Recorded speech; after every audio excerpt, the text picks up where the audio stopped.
বন্ধুরা মিলে পিকনিক করলাম আজকে। কেমন আছো বন্ধুগণ? আশা করি সবাই অনেক ভালো আছো। চলে এসেছি নতুন একটা মিনি ব্লগ নিয়ে। দিনটা ছিল 25 তারিখ অর্থাৎ 25শে ডিসেম্বর। তাই সব বন্ধুগণ মিলে বেরিয়ে পড়লাম পিকনিক করার উদ্দেশ্যে, কোনো একটা পিকনিকের একটা ভালো একটা স্পটে। তাই নোহাটা বাজার থেকে চিকেন আর চিকেনের মধ্যে যা যা দিতে হয় সেসব নিয়ে প্রকৃতির হাওয়া খেতে খেতে চলে আসলাম আমরা হাওড়া ব্রিজের সামনে। এই ব্রিজের নিচেও কোনো প্লাট ছিল না, তাই ভাবছিলাম হয়তো এটা হাওড়ার ব্রিজ।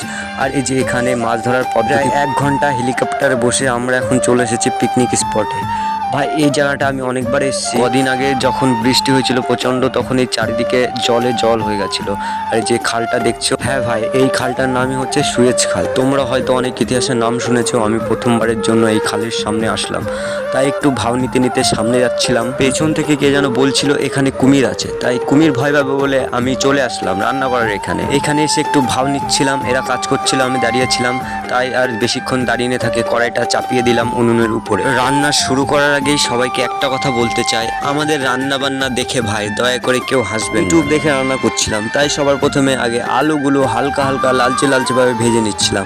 আর এই যে দেখো কত রকমের মশলা এনেছি আমরা, কিন্তু ভাই মশলাগুলো যে কখন দিতে হবে সেটাই আমরা জানি না। এই তেলের মধ্যে আদা রসুন পেঁয়াজ কাঁচা লঙ্কা হাবিজাবি জিনিস দিয়ে দিলাম, এরপর চিকেনটা দিয়ে নাড়াতে থাকলাম।